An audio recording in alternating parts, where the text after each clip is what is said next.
Bonjour et bienvenue dans cette nouvelle vidéo de Décodeur Bebop. Comme d'habitude, on résume l'actu algérienne mais aussi du monde en quelques minutes. Alors on va parler aujourd'hui des nouvelles mesures de déconfinement, d'un attentat au Mali et de l'Algérie qui serait accusé. Et on va finir sur Facebook qui est une classe VIP. Alors de quoi je vous parle, vous inquiétez pas, on explique tout ça. C'est le dernier sujet de la vidéo. Avant de commencer, si vous n'êtes pas abonné comme d'habitude, je vous implore de vous abonner.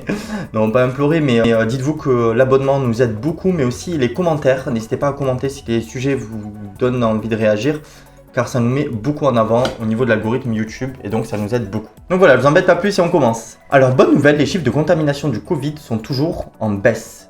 Les dernières déclarations du ministère de la Santé annoncent qu'il y a eu 233 nouveaux cas de coronavirus ainsi que 18 décès ces dernières 24 heures. Grâce à cette baisse constante, de nouvelles mesures d'allègement ont été annoncées par les services du ministère de la Santé. Bon, le confinement partiel à domicile est reconduit pour une durée de 15 jours, mais cette fois-ci dans 31 wilayas. Si vous vous rappelez, le 30 août dernier, la mesure avait été reconduite dans 40 wilayas. Il est donc levé pour 9 d'entre elles. Vous pourrez voir en description, bien sûr, quelles wilayas sont concernées par le confinement. Pour les wilayas où c'est reconduit, même si elles restent confinées, les espaces publics comme les salles de sport, les maisons de jeunes, les centres culturels, les bibliothèques peuvent de nouveau réouvrir. Par contre, il est toujours interdit de se rassembler, y compris pour des rassemblements familiaux. Donc voilà, ça devient un peu plus cool, en espérant que ça vous fasse plaisir.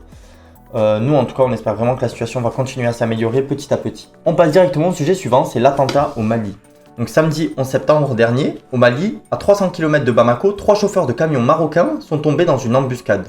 2 ont perdu la vie et 1 a été blessé. Pour la presse mondiale et les autorités maliennes, il s'agit d'un acte terroriste, comme on connaît le Mali ces dernières années. Mais certains médias, comme le Maroc diplomatique, n'ont pas hésité à accuser l'Algérie. C'est le cas aussi du président de la Fédération marocaine du transport, le FNT, Abdelillah Rifdi, donc lui qui va jusqu'à accuser et dire au journal marocain le 360 « J'accuse l'Algérie et sa marionnette le Polisario d'être responsable de cette attaque terroriste, lâche et abominable visant les conducteurs de camions marocains ». Dans une déclaration à TSA, une source diplomatique algérienne proche du dossier a jugé que tels propos ne méritent pas qu'on s'y attarde. Donc voilà. L'Algérie accusée, mais absolument avec aucune preuve, et même pas accusée par le gouvernement, mais accusée par le président de la Fédération des Transports. Donc bon voilà, pas de preuve, mais en tout cas affaire à suivre parce que les tensions sont quand même assez hautes en ce moment entre les deux pays. Donc à voir quelle direction ça va prendre. Nous en tout cas on revient vers vous pour vous tenir au courant, bien évidemment. Et on passe au dernier sujet de cette vidéo. Donc c'est un gros sujet, mais voilà, on voulait s'y attarder. C'est cool aussi de faire des sujets brefs, mais parfois on a besoin de faire plus que tu bref et vraiment analyser la situation.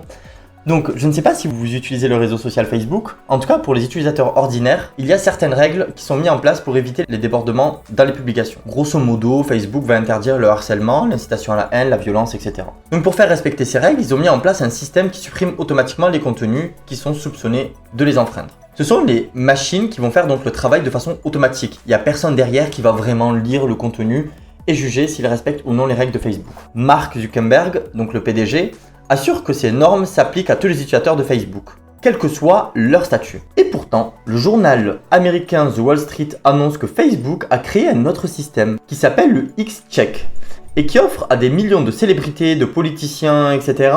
un traitement un peu spécial. En tout, plus de 5,8 millions de profits bénéficient de ces systèmes un peu privilégiés. Ce qui se passe pour eux, c'est qu'au moment où le système de Facebook indique que leur contenu a enfreint une des règles, ce contenu n'est pas supprimé, ou en tout cas pas de suite. Mais il est redirigé vers un système à part qui mobilise cette fois des employés mieux formés et à temps plein pour une nouvelle phase de vérification. L'idée des dirigeants de Facebook est de prendre plus de précautions pour les comptes en fait qui sont plus sensibles et de minimiser ces problèmes de relations publiques. Mais le principal problème révélé par The Wall Street, c'est que le traitement des publications est plus long et qu'en attendant, le contenu n'est pas supprimé. Il cite par exemple l'exemple de Neymar, qui pour se justifier d'une affaire dans laquelle il était impliqué, a publié des vidéos avec des contenus qui ne respectaient pas les règles imposées par Facebook. Pour le coup, il avait été accusé de viol. Et pour justifier son innocence, il a publié des échanges qu'il a eus avec la femme qu'il accusait. Ces publications révélaient le nom et le prénom de cette femme, mais aussi des photos nues. Ces publications sont restées visibles toute une journée avant que des agents du système, donc de X-Check, décident de le supprimer.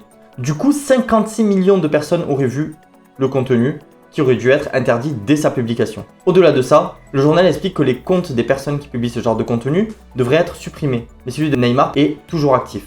Donc voilà, il y a vraiment un deux poids deux mesures. Donc là, on a pour l'affaire de Neymar, c'est pour une affaire de nu. Mais par exemple, pour l'histoire de politiciens, etc., il y a vraiment ce côté deux poids deux mesures qui peut poser problème. Par exemple, imaginez un politicien avec ses opposants qui va être mis en avant, qui non, qui va avoir le compte supprimé, qui ne va pas l'avoir.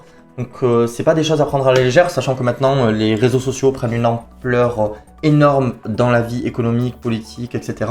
Que maintenant les politiciens font par exemple des campagnes, effacent leurs opposants, etc. sur les réseaux sociaux.